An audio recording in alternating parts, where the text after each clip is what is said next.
आज का दिन मेरे लिए ख्वाब की तकमील जैसा था। वो दिन जब मैं यूनिफॉर्म पहने तकरीब में बैठा था और मेरी निगाहें सामने बैठे हजूम पर पड़ी, जहां मेरे चचा जान मुस्कुराते हुए दाद वसूल कर रहे थे। माँ बाप का ख्वाब तो पूरा हो गया, मगर उस लम्हे मेरे साथ नहीं थे। मुझे एक निहायत खूबसूरत दफ्तर में ले जाया गया और जब दोपहर को घर जाने का वक्त आया तो एक शानदार गाड़ी मेरे इंतजार में खड़ी थी। साथ ही कुछ पुलिस एहलकार भी बतौर मुहाफिज मौजूद थे और पूरे प्रोटोकॉल के साथ मुझे घर पहुंचाया गया था। दरवाजे पर फूलों की प्लेट लिए चची जान खड़ी थी और नौरीन ने आगे बढ़कर फूलों का हार मेरे गले में डाल दिया था, जिसे देखकर मैंने उस नीले आसमान का वाले का शुक्र अदा किया था कि आज मुझे उसने इतनी इज्जत बख्शी थी। मेरी उन अगली कहानी सुनने से पहले मेरी उन बहनों और भाइयों का दिल से शुक्रिया जिन्होंने पिछली कहानी पर सब्सक्राइब किया था। इस हदफ को पूरा करने के लिए आपकी मदद दरकार है ताकि हम जल्द अज जल्द 1000 सब्सक्राइबर्स पूरे कर सके। अल्लाह आपके लिए आसानियां पैदा करे। मेरा नाम काशिफ था और मैंने जिंदगी का आगाज इंतहाई गुर्बत के माहौल में किया था। मेरे अब्बा जूते सिलाई करते थे, यानी एक मोची थे जो एक टांग से माजूर भी थे, और जो 4 पैसे बनते थे वो मेरी माँ की शुगर की बीमारी के इलाज पर खर्च हो जाते थे। अब्बा अनपढ़ थे, ना कोई हुनर था, ना जमीन थी, जबकि मेरे छोटे चचा पुलिस में थे और चची सरकारी टीचर थी, जिनका घर हमारे घर के साथ था, मगर उन्हें कभी इस बड़े भाई की मदद की तौफीक नहीं हुई थी जो इस हाल में था। 5वीं जमात के बाद मैंने नौरीन की तरह अच्छे स्कूल में पढ़ने की जिद की तो अब्बा अम्मा के पास खामोशी के सिवा कोई जवाब नहीं था। मगर मैं हिम्मत करके अगले दिन चचा के घर मदद की उम्मीद लेकर चला गया, जहां नौरीन ने गंदे जूते लेकर घर में घुसने पर मेरा मजाक उड़ाया था। और फिर चचा ने मेरी बात सुनकर कहका लगाया और कहा, अरे बेटा, किन झंझटों में पड़ रहे हो, अपने अब्बा से मोची का काम सीखो और उन्हीं का हाथ बटाओ। इस तजलील के बाद मैंने थोड़ा थोड़ा काम करके पढ़ाई के लिए पैसे जमा करने शुरू कर दिए थे।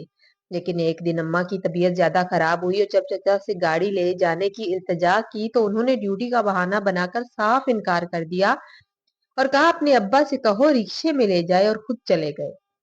अब्बा और मैंने मिलकर अम्मा को घर के फट्टे पर लेटाया और मुश्किल से एक टांग वाले अब्बा के साथ उस फटे को ढकेलते हुए 2 गलियां छोड़कर छोटे से डॉक्टर की तरफ लेकर जा रहे थे कि रास्ते में एक तेज रफ्तार ट्रक ने हमें टक्कर मार दी, जिसके बाद हमें कुछ होश नहीं रहा। मुझे जब होश आया तो पता चला कि ट्रक ने मेरे अम्मा अब्बा को कुचल दिया था और मैं दूर जा गिरा था। मेरे सर पर चोट आई थी। इस भरी दुनिया में मैं अकेला रह गया था। मगर कुछ तबीयत संभलने पर जब मैं घर की तरफ आया तो रास्ते में चचा के पास बैठे लोगों के सामने उन्होंने बड़ा एहसान जतलाया कि आज के बाद तुम खाना हमारे घर से खा लेना और कोई काम हो तो मुझे बताना, मैं हूँ, फिक्र मत करना। मगर मैं तेरा बस का होने वाला था। मैं लोगों के खोखले रवैयों को खूब समझता था। उस रात मैं बहुत रोया था और अगली सुबह जब उठा तो भूख की शिद्दत ने घर की हर चीज पलट डाली, मगर खाने को कुछ नहीं मिला। घर में थोड़ा आटा पड़ा था, मगर मुझे रोटी बनानी नहीं आती थी, लिहाजा मैंने सोचा कि चचा के कहने पर ही सही अब उनके घर चला ही जाऊं। मैं नजरा झुकाए चचा के घर में दाखिल हुआ तो चची के माथे पर बल पड़ गए। मुझे देखते ही बोली, आगे मत आओ, वहीं बैठ जाओ, खाना मिल जाएगा।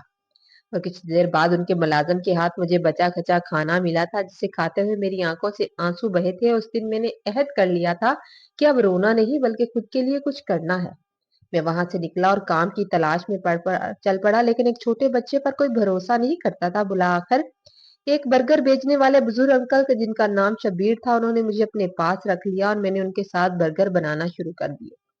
पूरा दिन मैं पढ़ाई करता था और वो रोज का 100 रुपया मुझे देते थे। मैंने कुछ पैसे जमा किए और किताबें ले आया था। शबीर अंकल ने मेरी बहुत हमायत की और मेरा दाखिला भी करवा दिया। उनकी 3 बेटियां थी और कोई बेटा नहीं था। उनका घराना बहुत पर्देदार था। अगर कभी उनके घर जाता तो उनकी अहलिया और छोटी बेटी हमेशा हजाब में होती थी। बड़ी बेटियों की शादी हो चुकी थी। अलबत्ता चचा से सामना होता तो वो अकड़ का ताना देते और बाहर वालों के सामने एहसान जतलाते कि इसमें बहुत अकड़ है, इतनी बार कहा है घर आकर खाना खाया करो, मगर नखरा बहुत है। हालांकि वो जिल्लत सिर्फ मैं ही जानता था जिसका सामना मुझे उनके घर जाकर करना पड़ता था। दुनिया की हकीकत है कि जिसके पास पैसा नहीं उसकी कोई इज्जत नहीं और कोई उसे रिश्तेदार नहीं मानता। मैंने मेहनत नहीं छोड़ी और कामयाबी मेरी तरफ आने लगी। मेरे अच्छे नंबर आने पर शबीर अंकल को बहुत खुशी हुई और वो मुझे बेटे जैसी इज्जत देते रहे। जब नूरीन के इम्तिहानात हो रहे थे तो मेरे भी पर्चे थे। उसने मुझे देखकर हैरत से पूछा, जैसे यकीन ना आ रहा हो मैं इसी क्लास के इम्तिहानात कैसे दे रहा हूँ। इम्तिहानात के बाद जब मैं वहां से गुजरा तो नूरीन ने मेरा नाम लेकर पुकारा और बड़े अजीब से अंदाज में कहा, अबे ओ काशिफ, सुनो, मेरा जूता टूट गया है। ये जरा सलाई कर दो, अब्बा मोची थे ना तुम्हारे, काम तो आता होगा। उसकी बात सुनकर उसकी सब सहेलियां हंसने लगी, लेकिन मैंने खामोशी से चलने में ही आफियत समझी। ऐसे लोगों को जवाब खुद ही अल्लाह की जात देती है। 2 माह के बाद शबीर अंकल की तबीयत खराब रहने लगी और बर्गर का काम मैं संभालने लगा था। नतीजा आया तो मैंने टॉप किया था। मिठाई लेकर चचा के घर गया तो वो और चची मेरे टॉप करने की बात पर हैरान हुए और बुरा सा मुंह बनाकर मिठाई रख ली थी। मैं बैठा नहीं था, निकल आया तो पीछे से मुझे चचा की आवाज आई जो चची से कह रहे थे, ये लड़का ज़हीन है, मुझे लगता है आगे जाएगा, आप जरा इससे बना कर रखो। इस पर चची ने कहा था, रहने दे खान साहब, 2-4 नंबर का ले लिया, आप तो इसे सर पर बैठाने के चक्कर में है। चचा कहने लगे, 2-4 नंबर नहीं, इसने टॉप किया है। ये सुनकर मैं मुस्कुराया था और घर से निकल आया था। अगले दिन तो एक नौकर नाश्ते की ट्रे के साथ मेरे घर पर मौजूद था, जिसे देखकर मुझे बहुत हैरान हुआ था।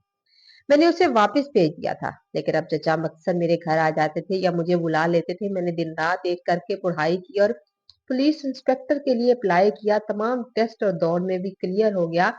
जब मुझे किसी ने बताया कि जिस अफसर ने लिस्ट बनानी है वो तुम्हारे चचा के दोस्त हैं, तो वो खुद ही मेरे पास आए और कहा, फिक्र मत करो, वो मेरा दोस्त है और ये नौकरी तुम्हारी ही है। मगर मैंने उनका एहसान लेना जरूरी नहीं समझा और अल्लाह पर सब छोड़ दिया।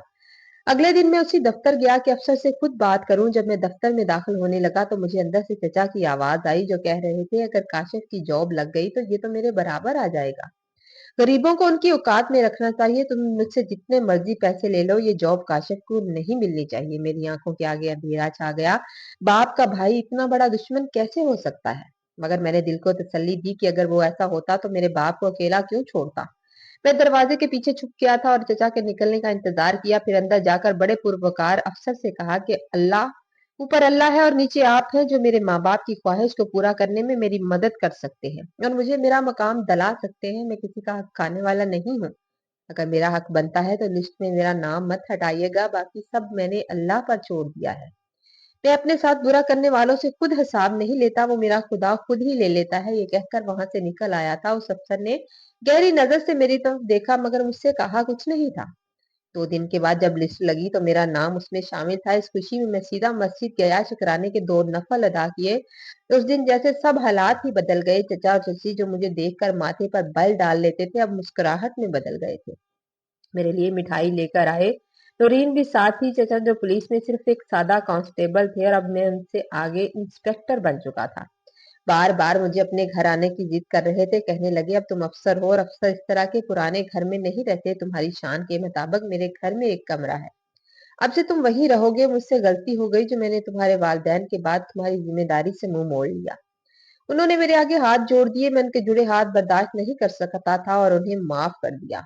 चची ने भी माफी मांगी और नरीन ने भी सॉरी कह दिया था। अगले दिन तकरीब थी जहां मुझे यूनिफॉर्म दिया गया था और जिम्मेदारियों से आगाह करने के बाद मेरे ही इलाके में तैनात कर दिया गया था।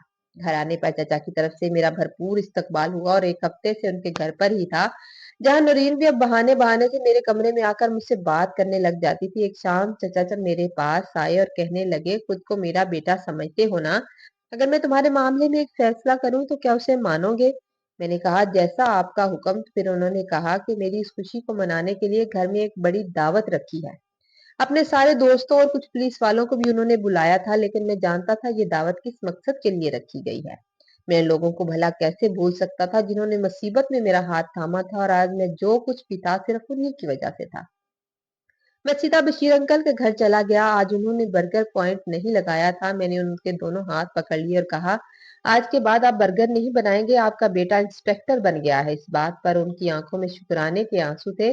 फिर मैंने उनसे दरख्वास्त की कि आप मुझे अपना बेटा बना लें और अपनी छोटी बेटी से मेरा निकाह कर दें। वो मेरी हर आदत से वाकिफ थे। उन्होंने खुश होकर मेरा माथा चूमा। उसी दिन दोपहर को सादगी से हमारा निकाह हो गया था।